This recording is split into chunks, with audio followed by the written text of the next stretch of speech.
Hi there, I'm Rich. Today I want to show you an amazing MIT-inspired design that over 7,000 homeowners today across the country are using to cut their overpriced power bills while keeping their lights on at all times. It all started back in 2012 when MIT came up with something that could have and maybe even should have revolutionized the solar power industry, making solar electricity available for each and every one of us, dropping the price per kilowatt hour by up to 10 times, making themselves 100% efficient so you can get the power out of the same base surface. The original MIT design has literally been forgotten for almost 7 years for unknown reasons. As you already know, energy bills keep going up all the time.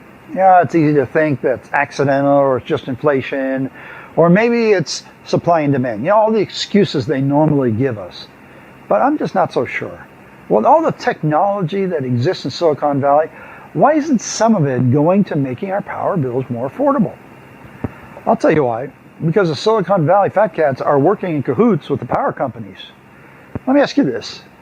Why are those same Silicon Valley fat cats using solar energy for their own power, saving themselves money, but not spreading those secrets around to you and I? Oh, they're solar power. But you know, it's owned by the same power companies that are already charging us an arm and a leg. So they charge us an arm and a leg for the solar power while receiving handouts for the government to build solar power plants.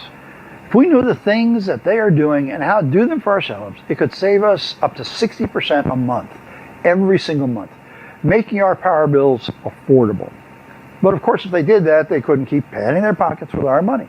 You know, between the money-hungry power companies who have us over a barrel and government regulations that jack up the prices higher and higher, it's getting harder and harder to pay for even our basic energy needs.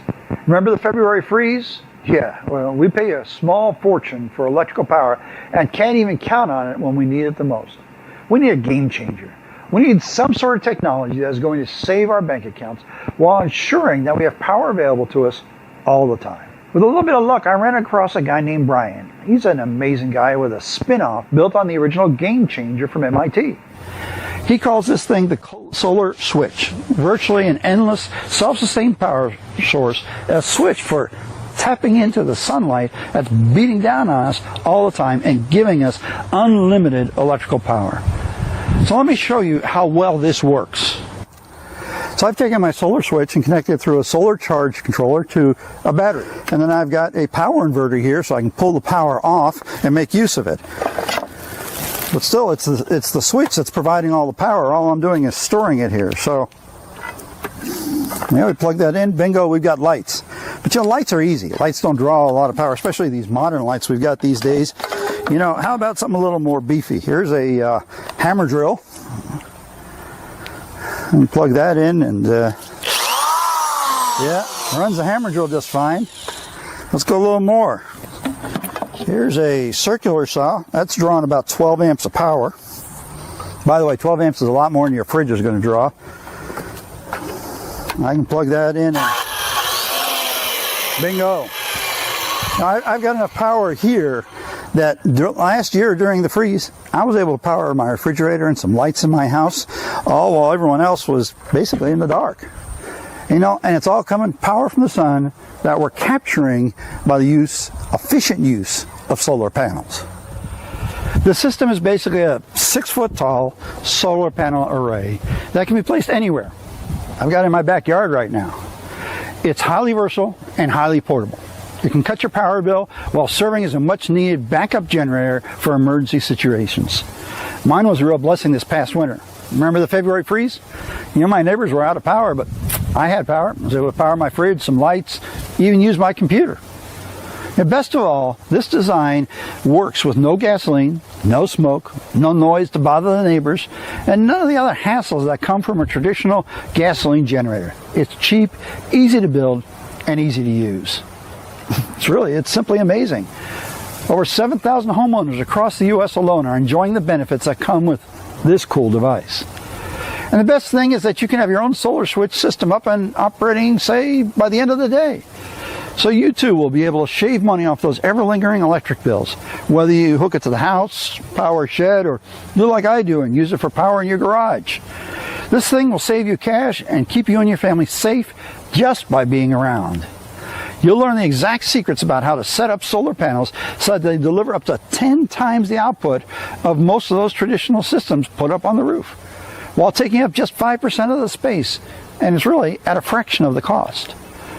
So please stick with me for the next 5 minutes, and my friend Brian's going to come and let you in on all the hushed up details about how this money-saving marvel and how it all began.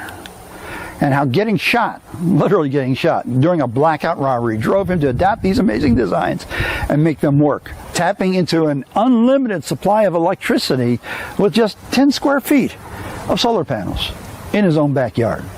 Hi, my name's Brian Kay. I'm a 48-year-old woodworker from Tulsa, happily married for 14 years, raising our beautiful daughter named Annie.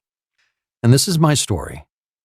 A story about a dreadful November night that almost cost my family and me our lives. I woke up in a cold sweat. My wife was crushing my hand in fear, staring in the dark. The power was out. Pitch black. I couldn't see anything. It took me a couple of seconds to make any sense of what was going on. Then I briefly glanced outside the window and realized the power was out in the entire neighborhood. And a shiver went down my spine. I could hear someone walking in the hallway. My first thought was, it has to be our daughter Annie. But these footsteps didn't sound like a 5-year-old's. The oak floor only squeaked when I walked on it, so whoever it was, it had to be bigger. Then it hit me. Someone was in our house. We were being robbed. I reached for the nightstand and grabbed my gun. I could hear him walking toward Annie's room. I slowly opened the door and saw him standing over Annie's bed. His gun shined in the moonlight, only 5 inches from my daughter's head. I felt my blood rushing through my veins like a raging bull. I couldn't think straight. I was ready to die to protect my daughter. Then I only heard a bang and saw a flash. He fired the first shot. It felt cold, metallic even, but at the same time, lucky. Because he didn't shoot her. He shot me. And then it all went dark. The last thing I remember was his stench brushing up on me as he ran away. I woke up crying after 2 weeks in a coma, and thank God my family was there. They were both safe and unharmed, praying for me to wake up. I can honestly say I'd never been so thankful and happy in my life, being able to hug them and tell them how much I love them. Being alive. My doctor told me it was a miracle I recovered after all the blood I'd lost. I was clinically dead when they brought me to the ER. My wife never said anything, but I knew it. It was my fault. I felt it in the back of my mind that this might happen. A gut feeling ever since Annie was born. Be prepared, Brian. Be prepared. And I'd done nothing. I thought this couldn't happen to me, not in our neighborhood. It's the kind of stuff I'd expect to see in movies, but not in my own house. I had put myself and my family in danger because I thought the system, the grid, and the government would be there to protect me. I'd never experienced power blackouts or home invasions. But unfortunately, there is a silver lining to this story. Because little did I know, this shocking and painful event that left me near dead led to the discovery of a lifetime. My life-changing story happened just 2 years ago, and it's a story that changed not only our lives, but also that of 7,231 hardworking Americans, all previously exposed to the unreliability of our government's disaster response time and the ever-aging and ever-failing power grid. That's over 3,000 families that are now safe, living a better life, saving their hard-earned cash each and every day, week after week, month after month, and year after year. Now, before we go any further, let this sink in. I got robbed, yes, but I'm not the only one getting robbed. You're getting robbed too, just not at gunpoint. But you might as well be, because that's exactly what our beloved government and big energy monopolists are doing. They're selling you overpriced electricity.